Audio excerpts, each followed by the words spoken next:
We are live, and we have some people in the chat. So,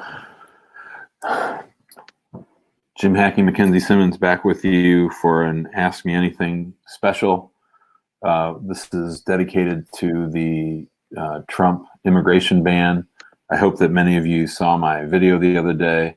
I'm going to go over sort of our initial thoughts on the ban and talk about what I think is going to happen and sort of who's affected and who's not. Hopefully, is the video going through to Facebook, Mackenzie? Yeah, I can see it. Okay, good. So that's good. So if you're in the webinar, we have 59 people in here. Why don't you go ahead in the chat and let us know where you're at around the world. We'd love to know who you are and where you are. We're not going to do, I'm going to have Mackenzie try to focus on the Trump ban questions. If we run out of Trump ban questions, then we'll go ahead and take some general questions. But we're doing one of these on Tuesday anyway, aren't we, Mackenzie? Yes, Tuesday is the Ask Me Anything. So yeah, so let's talk about sort of what happened so far. So on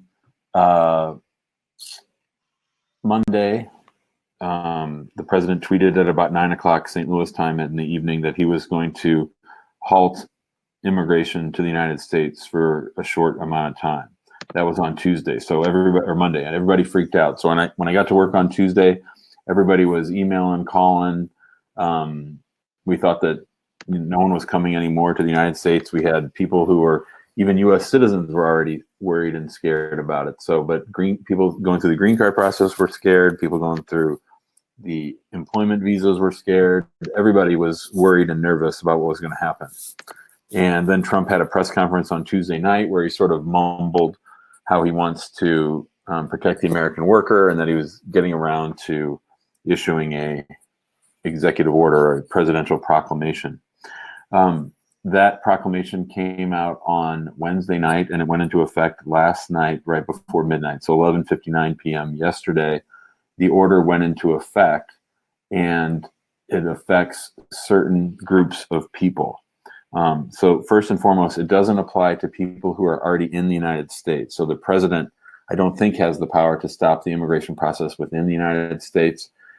He thinks he has the power to stop it overseas. So the first group of people that the president's new ban doesn't apply to are non-immigrants. So people who are coming to the United States on student visas, visitor visas, or employment visas, they're not banned under this new ban by the president. And of course, we've seen this over time where he's just been chipping away at legal immigration. First, he banned the Muslims from coming from certain countries.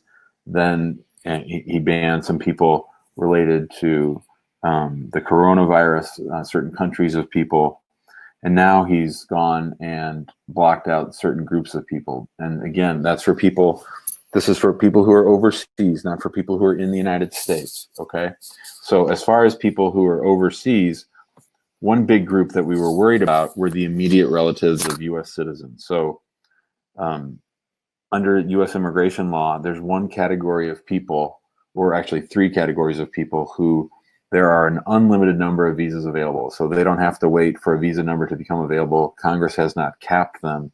And so for the spouses of U.S. citizens, the children of U.S. citizens, when those children are under the age of 21, and the parents of U.S. citizens, they are all called immediate relatives. And an immediate relative, like I said, doesn't have to wait for a visa to become available. They just have to wait to get their case processed. And what Trump did is he said, okay, for parents of U.S. citizens, you're going to be kept outside the United States during this 60-day process. So it's a limitation on entry for immigrants who are the mother or father of a U.S. citizen.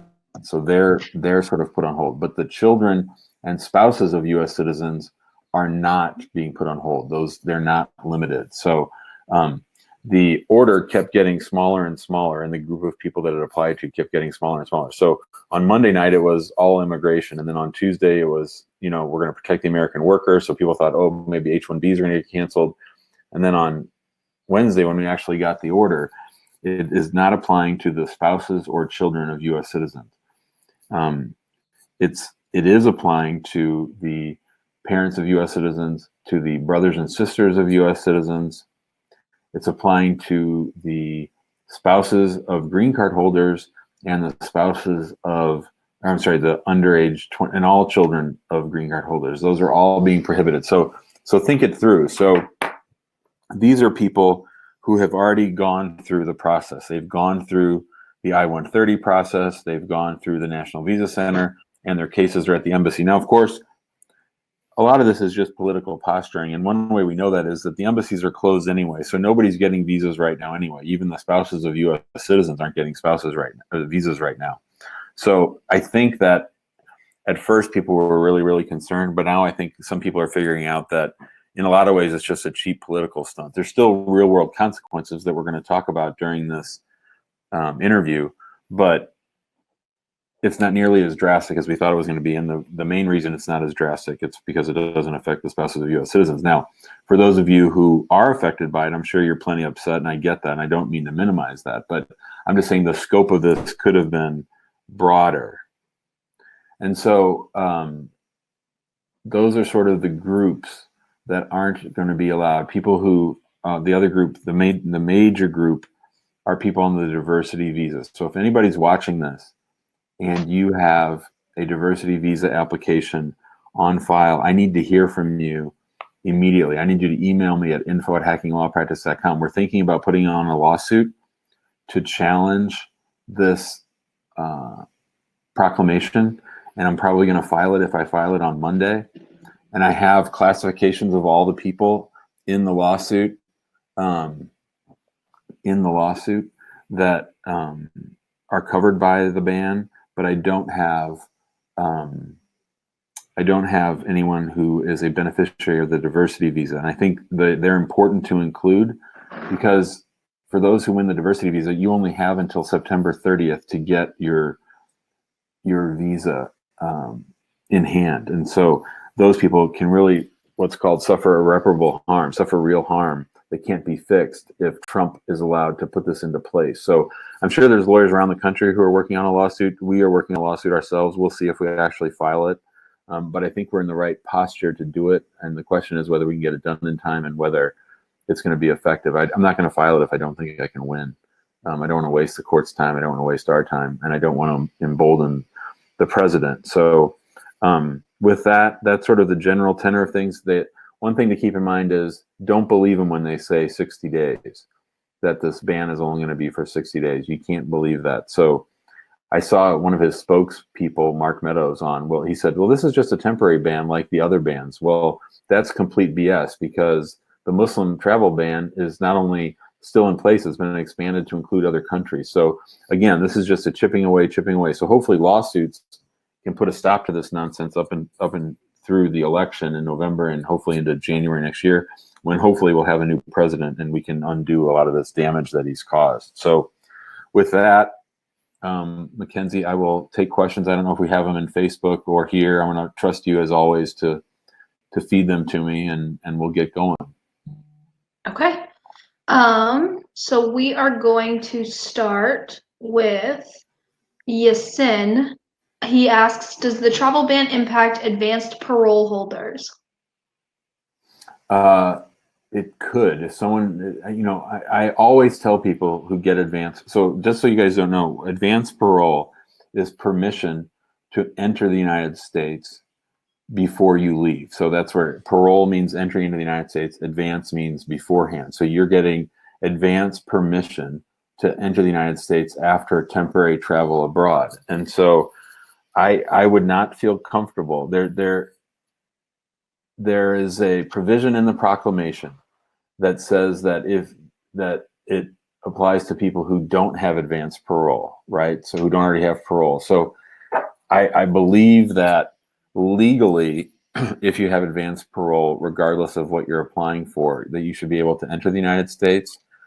But I don't believe that you can leave in confidence. What do I mean by that? Well, one thing that's important to note is that none of this was vetted or put through USCIS or Homeland Security. This was Trump's political advisors literally wrote this up in Microsoft Word.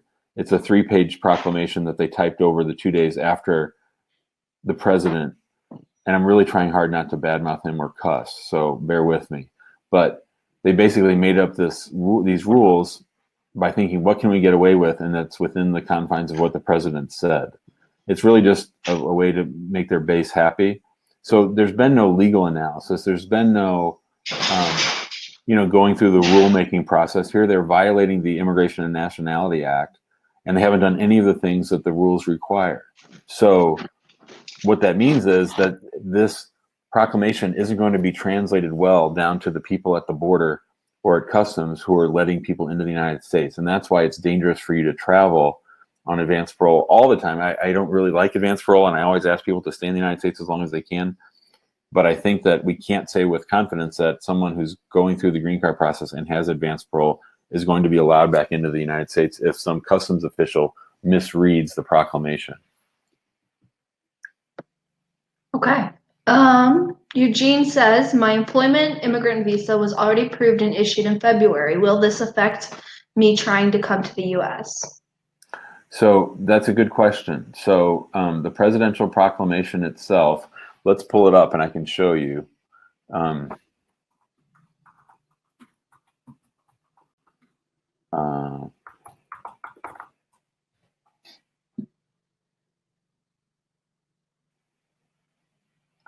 Okay, so you'll see here that it lists the three things. It's for people who are outside the United States who do not have an immigrant visa that is valid on the effective date of the proclamation. Now, and then there's an issue about the advance parole down below. So the question about the immigrant visa is, do you already have the visa in your stamp and can you get it? So if the embassy has said, we've issued your visa and you just need to come pick it up, but we're closed, then I think in theory you'd be able to come. But if they haven't issued the visa stamp yet, I think that you're probably subject to the ban if you fall into one of these categories.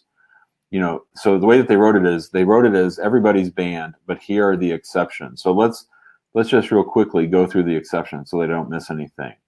So lawful permanent residents of the United States are going to be allowed into the United States.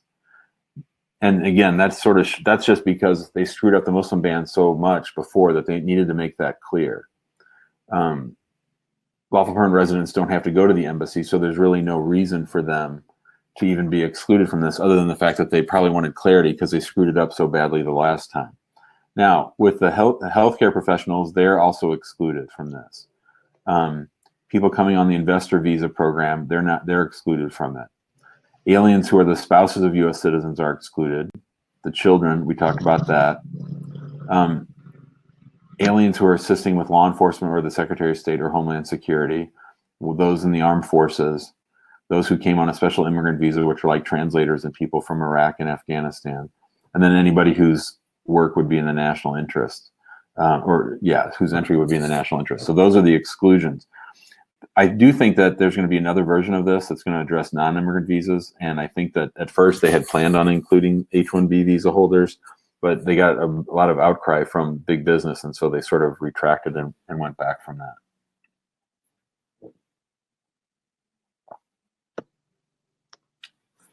So Vinicius says, how do adult family members of U.S. citizens living outside the USA with a priority date about to be current proceed? Yeah, I'm pretty sure. I haven't seen real guidance on this yet, but I think that it's pretty clear that since the exceptions didn't list the adult children of green card holders, and we know that the underage children of green card holders who have a better priority than the adult children are banned under this new rule, I believe that same ban would apply to the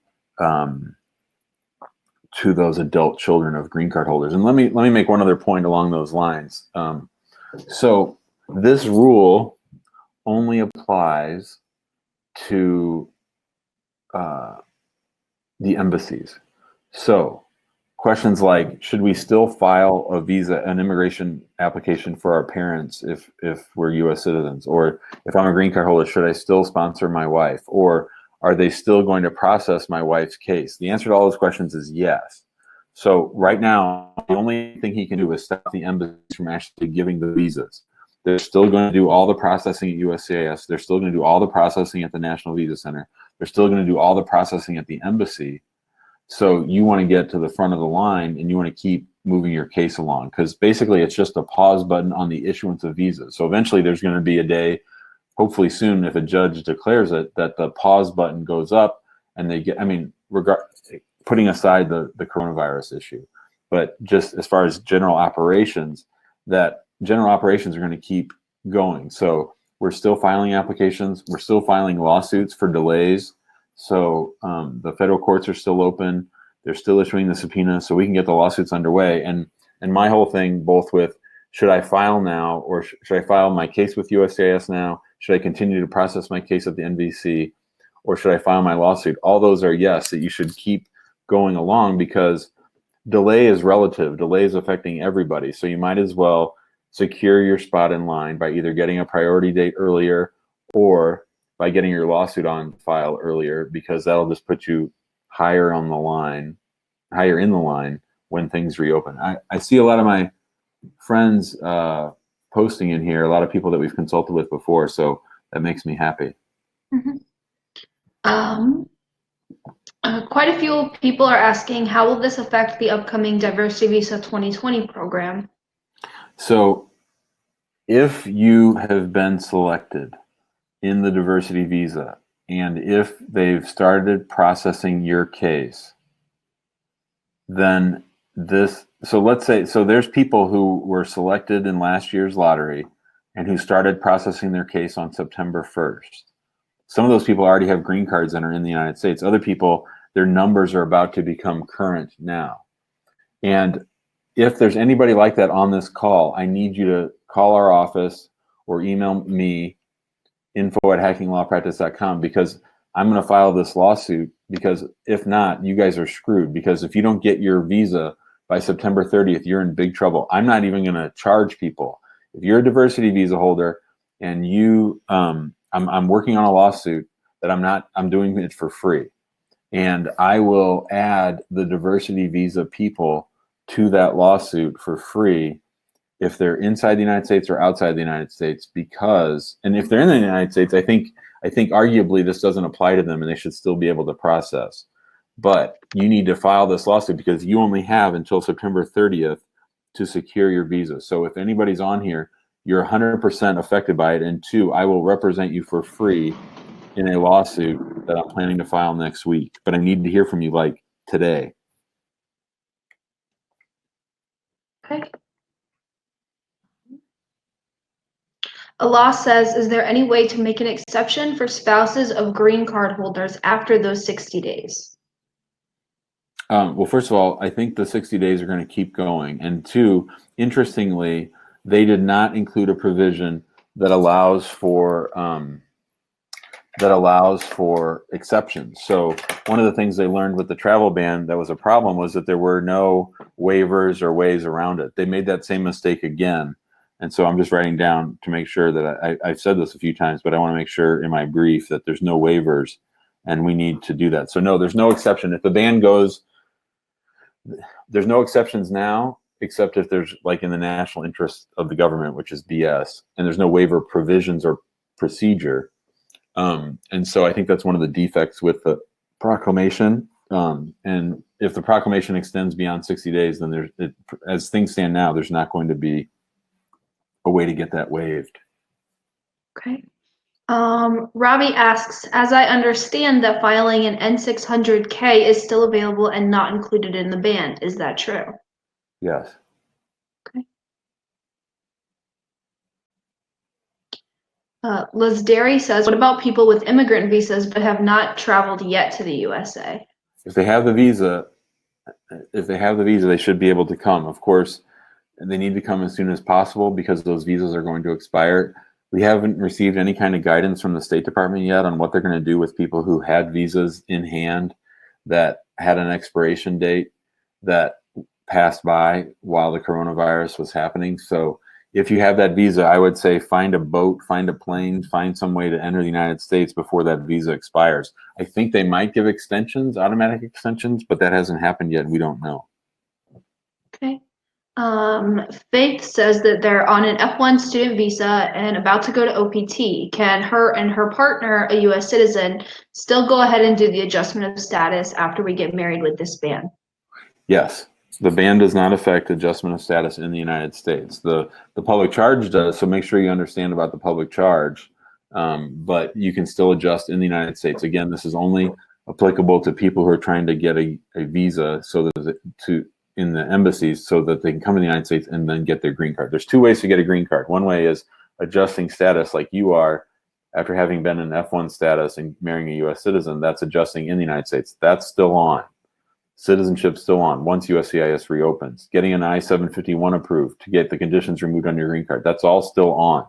What we're talking about here are situations where a foreign national overseas has gone through the whole process, is about to pick up their visa, and now the embassy is not just coronavirus closed, but legally closed because the ambassador or the embassy officials are not able to issue visas because of the president's proclamation.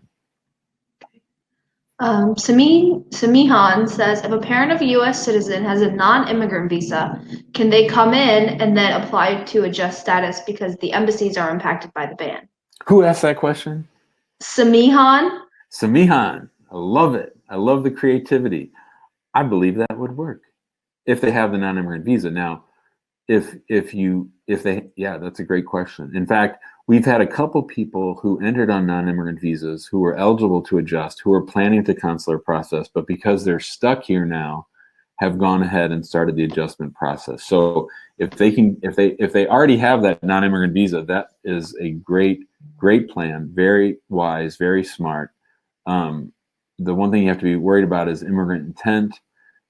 So I would have them come and visit. I wouldn't apply right away. So we would need to talk about immigrant intent. But generally, if they're here, they can apply for adjustment as long as they didn't lie to anybody or trick anybody when they entered the United States. That being said, if they don't already have their visit visa, it's going to be almost impossible for them to get it because, of course, they've already demonstrated their intent to immigrate to the United States by filing the I-1, having the I-130 filed on their behalf. And so it might be hard to get a visit visa, but you're right. There are situations where people already have a visit visa and then they apply for adjustment later on. Okay. What happens if somebody has an immigrant visa in hand, but the visa expires before traveling to the U.S.? Yeah, that's what I was mentioning a little bit a while ago, is we're not real sure yet because there's going to be a lot of people in that boat, not just our lawsuit clients, but also people who just had gone through the whole process and had gotten their visa and haven't been able to come, and then the visa expires. We don't know yet what's going to happen. Conceivably, people are going to have to go back to the embassy and get a new visa. I've actually, in all my time, only I think one time had someone not come during the validity period, during the time that the visa was valid. So this is an unusual situation. So what I'm thinking is that the State Department might say, okay, the country was basically closed for 90 days. So if you have a visa, we're going to add 90 days to the back end of it and let you in. But of course, that would be them being nice and caring and considerate. This administration is, as we know, very hostile to immigrants. So I could see them refusing to do that and just saying instead, oh, hey, we're going to make you come back to the embassy and get a new visa. Maybe they won't do that just because that's going to create so much work for themselves. Maybe that would be one reason why they might actually do it, not to be nice to you, but just to be as lazy as possible. Never underestimate the laziness of a government official. All right. Samia says, do you think that Trump will waive this ban after the 60 days, or do you think he'll try to make it a permanent thing? I think what Trump is hoping is that there's lots of battles and stuff in the news for the next 6 months so that that he can keep reminding his base, I'm fighting for you on Fox News to try to keep these dirty immigrants out. I don't think he really cares. So I think that, yeah, unless the courts strike it down, I think it'll stay in place. Okay. Sibtain says, will NVC stop the issuance of welcome letters and invoices after this ban? I don't think so, based on our experience. So the only track record we have, and luckily, I became Muslim 20 years ago. Today is the first day of Ramadan. So if anybody's fasting, Ramadan Mubarak to all of you. But the only thing we can go on is the Muslim ban that came before. And the way that they handled it then was, like I said before, USCIS continued to process the applications. The National Visa Center continued to issue welcome letters and to send out the checklist and all that stuff. So I would, again, the ban is only, I don't think he has the power right now to stop the NVC from doing all any of that stuff. So I think the only thing he can do is stop the embassy from actually turning over the passport with the visa stamp. And so that's all that it has stopped. Everything else, I believe, will continue. Okay. Maria says that they are on OPT right now, which will end in August. Her student visa expires in 3 years. Can she go back to school, a different school, on the same visa starting in September? Or will she have to go back to the home country to get a different visa? She's afraid that she won't be able to come back. So she's on OPT now? Yes. And she's going to go back to school? She wants to go back to school in September, but she wants to go to a different school than she's, So remember, a visa is just a ticket into the United States. So as long as you maintain your status, you don't need to go overseas and get a new stamp. So generally, what she would do is she would make sure that her I-20 is up to date and current all the way through her OPT, and that there's not a break between her enrollment at the school that gave her the OPT and the school that she wants to go to. So she'll just want to make sure she has no gap between her I-20s. And if she does that, then she's maintaining her F1 status, and she does not need to go out of the country to get a stamp in her visa. So she wouldn't have to worry about that. Okay. Stephen says, do you think this executive order will cause the functionaries at the USCIS and NBC to set aside other cases and work on those not affected by the executive order? Yeah, I've seen that sort of posted on some chat boards and things where people are trying to find the silver lining, and I appreciate that. I'm always up for people looking for the silver lining. Now, sometimes it's because people are in those other visa categories that they know are really slow and they're hoping to speed up. In all honesty, I would say that no one at USCIS is sitting around thinking, oh, Trump says they're not going to give visas anymore at the embassies, so let's stop working on those cases. Let's go work harder on these cases over here. They don't think like you and I. They don't think like business owners. They don't think like corporate America. They're bureaucrats, and if anything, they're just happy that cases are going to go slower. They don't have to really think about moving them forward. So I don't think that's going to happen. I don't think that's a realistic expectation that they're going to suddenly magically start working on cases that are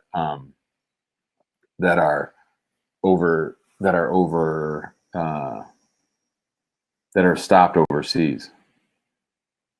Okay. Do you think that filing a lawsuit could make a difference in this ban?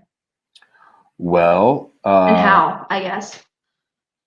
Right. So without giving out too much information, our plan, I think, is on Monday to ask a federal judge to put a halt to the implementation of the proclamation. Whether or not judges agree with that or not, and whether or not it survives appeal, because if you win, the government will appeal. It's very hard to get a nationwide injunction. It's very hard to get a federal judge to rule against the president. The president has a lot of powers on who's allowed into the United States, but the president also has to follow the law. So I don't know that individual lawsuits, if the judges say that the proclamation can stand, do I think that a lawsuit would be a way around it?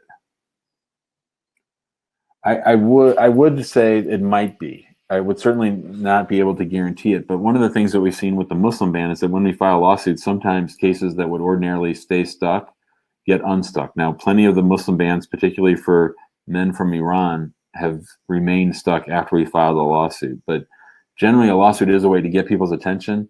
And if they think there's a realistic expectations that you're going to challenge the ban itself, then they might move your case along. I think it's going to depend on what happens overall to the ban, and then we'll be able to tell whether an individual lawsuit would help. I don't necessarily think in this kind of a scenario that an individual lawsuit is going to help, but I remain open to see what happens on that. Okay. But generally, I'm always up for a lawsuit. You guys know that. Karina asks for some clarification on where the ban hits, right after NVC or just before the visa interview or after the visa interview? Well, the proclamation directs the consular official to do the analysis as to whether the person is banned. So that to me suggests that there's an actual visa interview. So I believe that the time will come where if the ban is allowed to remain, I believe that a time will come where it'll go all the way up to interview, and then they just won't issue the visa. They'll refuse it, and then if the ban is lifted, then they'll begin processing those cases again. Okay. Good question. These are all good questions. Carl asks, what happens to holders of AP that are currently overseas? Will they be able to come back? We did that already. That's the advanced parole one. Oh, yeah, I did that one. You're right. How does the ban affect adjustment of status applicant who is currently outside of the United States but stuck overseas because of the flight restrictions? Oh, what a great question. Right. So we have someone who's applied for adjustment of status and they're overseas. So that to me suggests that they generally live in the United States and they filed for adjustment of status either through employment or based on marriage. The question would be, did they get advanced parole? So obviously if they left without advanced parole, they're in trouble anyway, and they're going to have to consular process. So, and that reminds me, I left out a big category of people who are affected by this. But for now, if you're outside the United States and you have advanced parole and you have a pending green card application, you should be allowed into the United States. But as I mentioned earlier, the ban is such that it would confuse people who, it would confuse customs officials who might not know whether or not you're eligible to come back in. So I think that legally you should be allowed to come back in if you have your advanced parole, but there's a chance that they might be so dumb that they don't do that. The thing that I forgot to mention is that any employment-based green cards, all those people are also banned. So I don't have anybody in the lawsuit right now who was eligible to pick up an employment-based visa at the embassy soon or is in that last part of the process. So I actually need those plaintiffs too. So if anybody on here is part of that or knows someone who's going through that, contact us at info@hackinglawpractice.com. But otherwise, yeah, people on employment-based visas, employment-based green cards, immigrant visas based on employment are also subject to the ban, and unless they work in the healthcare field as healthcare professionals, they would be the only ones excluded on the employment side from the ban. Anita asks, how does the ban affect the processing of mandamus lawsuits? Just real quick, Mackenzie, make sure you're checking Facebook too. I don't know if anybody's posting questions over there. So with the coronavirus, we've been giving extensions for deadlines because the courts are open, but the government attorneys are still working, but the courts aren't really doing anything because the embassies are closed. So overall, the coronavirus itself is slowing down the mandamus lawsuits. But again, we're still filing them. I think we signed up 6 or 7 this week because people know that they want to be at the front of the line when things reopen. So we're filing them left and right. We're going to file 2 this afternoon. But generally, yeah, there's an overall slowdown. Now, whether this ban will affect that, that will be a conversation for me to have in those cases. So what I'm doing is I'm gathering up all those ones that I have that are like that. The ones that are most of my mandamus lawsuits are situations where it's a U.S. citizen sponsoring their spouse or their fiance. Fiance visas are non-immigrant visas, so fiance visas also are not covered by the ban. But in any event, for people that are covered by the ban, I think that might slow down my lawsuits on those kinds of cases. But like I said, we're trying to put all them into their own special lawsuit on Monday to challenge the ban itself. Real quick, I think your Facebook Live stopped. Oh, did it? Yeah. Oh, because it's just showing was live and that it's a past thing, not current. Oh yeah, it did stop. Damn it. Those chumps. Oh well, we'll just have to publish this over in there. Okay. I wasn't sure if it was going to work.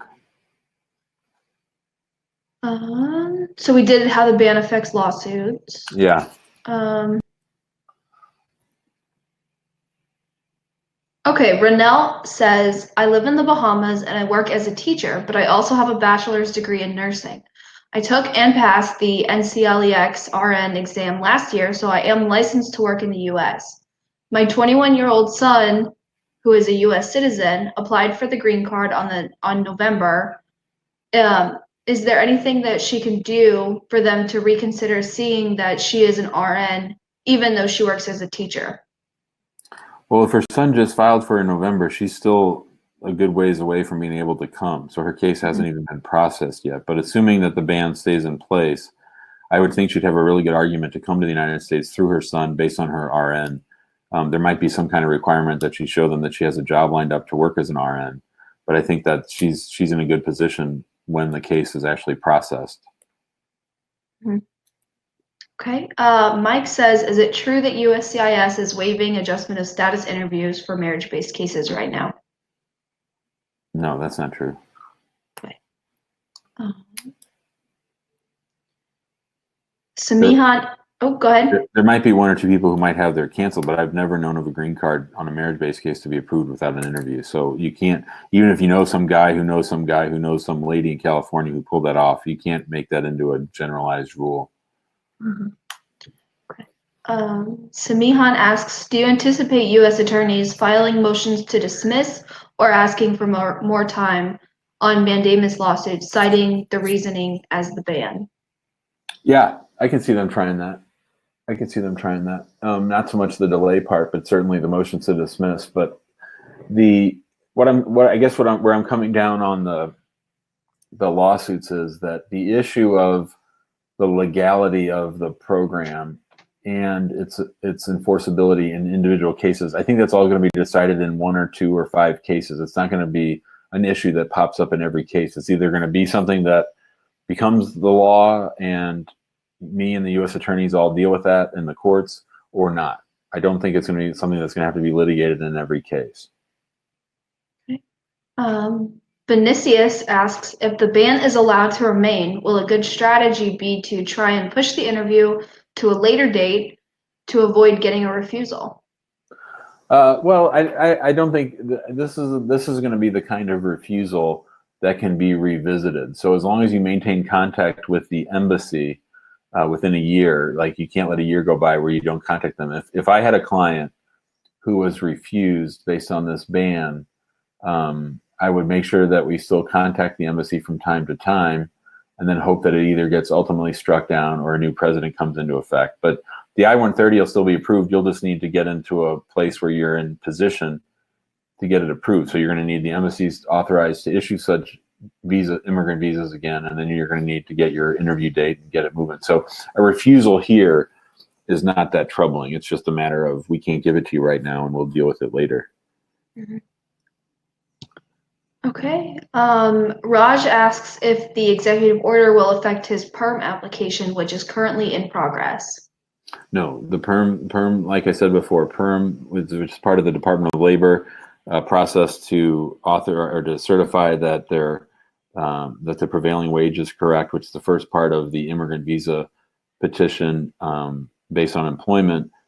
Those departments are all still proceeding. So as of right now, they're not. None of that is paused, and this won't have an effect on that. Again, it's just overseas stuff. Okay. Mary Ann says, for already issued F3 visas, can we enter the U.S.? Yeah, if you already have your visa, you should be able to enter once things reopen. Okay.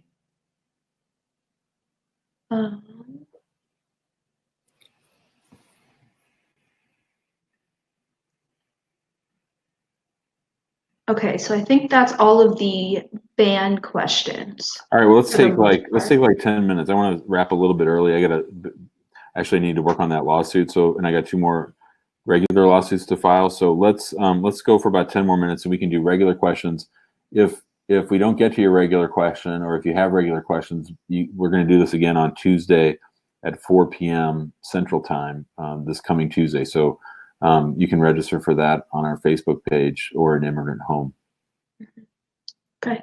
Sergio says he is currently on a TN visa and wanted to know if it's a good time to switch employers.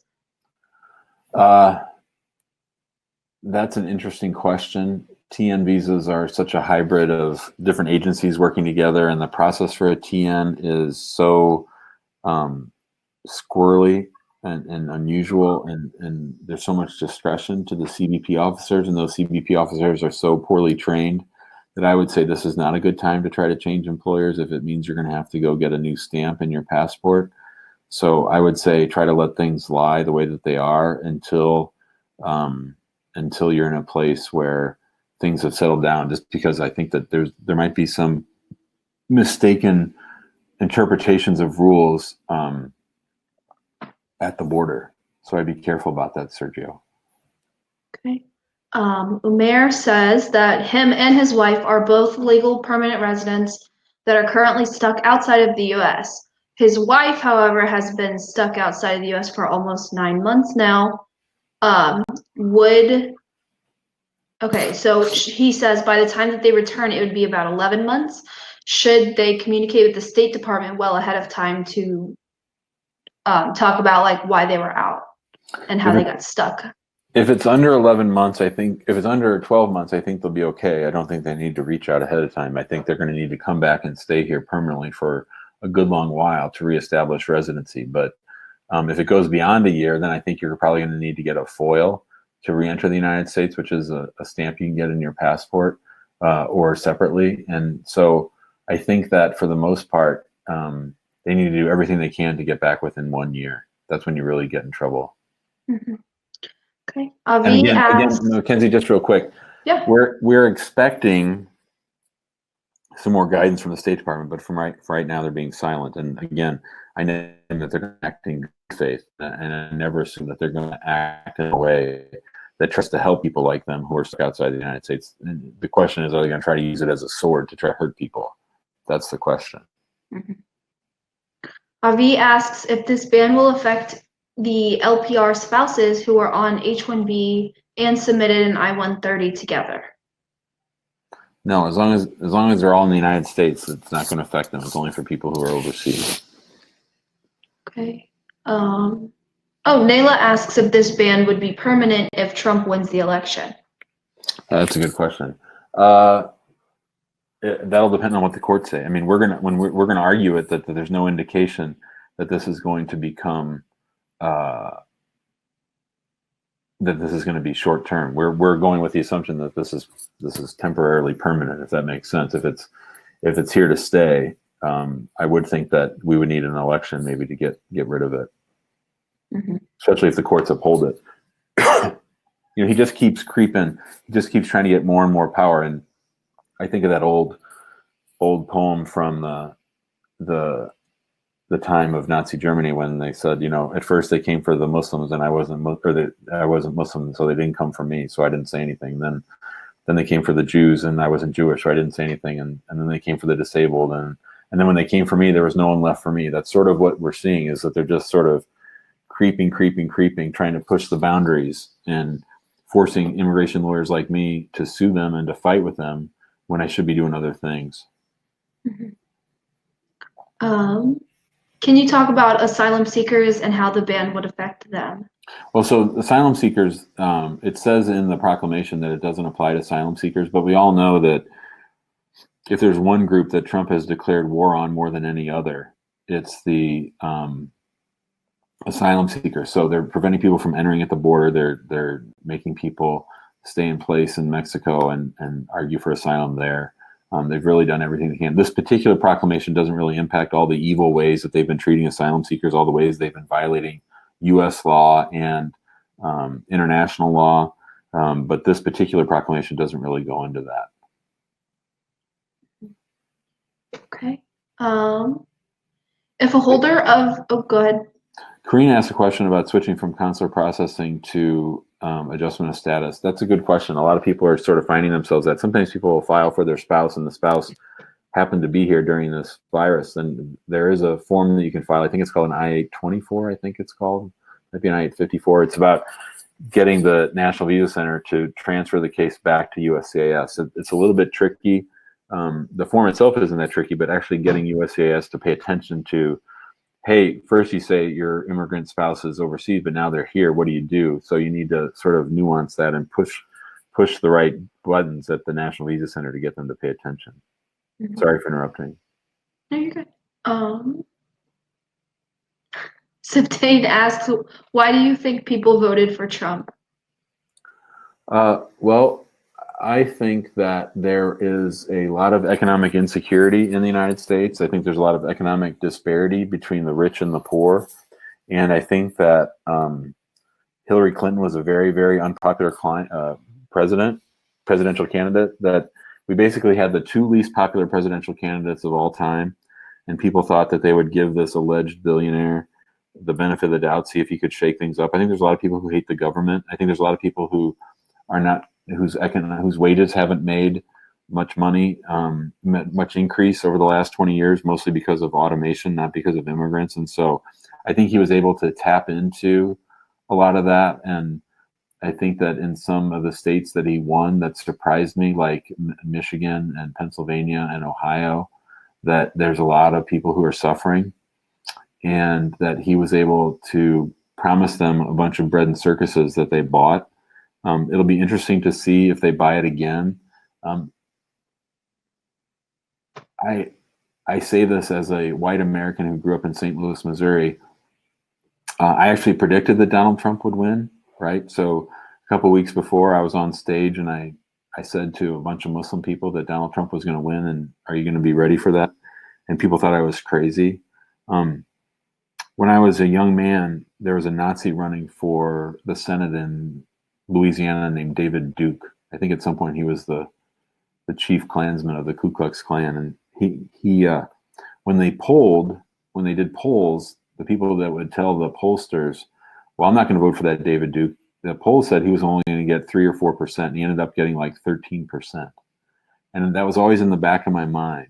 And then also, I saw Meet the Press in the summer before he was elected, and they had on Michael Moore, who's as liberal as they get, and Glenn Beck, who's, a Fox Newsy kind of a guy, as conservative as they get. Those two guys were on Meet the Press, and they both said that the American public are hurting, that the media and polls forget about them, and that they thought that there was going to be this rising up to sort of get Trump elected. And they were right. Even Michael Moore was right that was what was going to happen. And so I think that that's mainly it. I don't think that it's overt racism. I think it's more a generalized paralyzed fear and frustration with the status quo, and they wanted to blow things up. I hope that they've learned their lesson, that having a experienced politician in the White House is a good thing.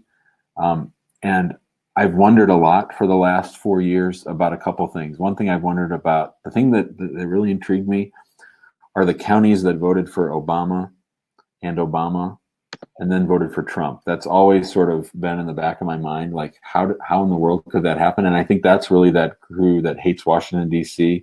and just wants to see change. I think a lot of those people supported Bernie Sanders this time. I think anyone who's paid any kind of attention should know that Trump hasn't blown up the swamp at all. He's given out cash to all of his buddies, and he's made himself rich as president. So I hope people have gotten a clear picture of that. That being said, so the one question I've asked is, how did that happen? The other main question I've been asking is this who we really are? Is the America that we're seeing now, with sort of the open hatred, the open racism, the dog whistles to the racist, and all the sort of winks that Trump does to play these people and get these people fired up, I think that when we're going to know whether this is really America, and I've been saying all along that this is really America, is if he gets reelected. If he gets reelected and the elections are conducted fairly, then I think we're going to know once and for all that this is really America. And I'll be sad if that happens. So I think with that might be a good time to stop, unless you have some burning quick questions for me, Mackenzie. Not about the ban, no. Okay, yeah. So let's just keep it all ban related, and we can take up the issue of anybody who has a problem or a question. Be sure to join us on Tuesday at 4:00. If you need to get a hold of us, you can always email us, info@hackinglawpractice.com. Of course, our phone number you've heard me say this 1,000 times, is 314-961-8200. Be sure to join our Facebook group. Mackenzie, I just saw that 100 people joined the Facebook group this week. That's pretty crazy. We're almost up to 2,000 members in there. We try to share a lot of info in there and make announcements like this one. And then we have our YouTube channel where we've been updating it. We also have an email list. So if you want to get it on our email list, shoot us an email at info@hackinglawpractice.com. Mackenzie and I have been sending out emails once a day. And I sort of enjoyed it. I don't know if you noticed, Mackenzie, but we had like 80 clicks yesterday on that article. So we're getting a lot of good engagement on there. We're glad to be with all of you guys. I hope you're all staying safe. I hope that if you are eligible, that you vote in November and that you don't just pretend to vote in November, that you push people that you care about that are eligible to vote, and that they make good decisions. So with that, everybody, all of you, Mackenzie, thanks for your help. Everybody, I'm glad you're here. I love you all. I really do. I want nothing but the best for you. And I'm glad we're able to spend this time together. We'll see you on Tuesday. Thanks, everybody. Ramadan Kareem. Thanks, Arena. Bye, everybody. See ya.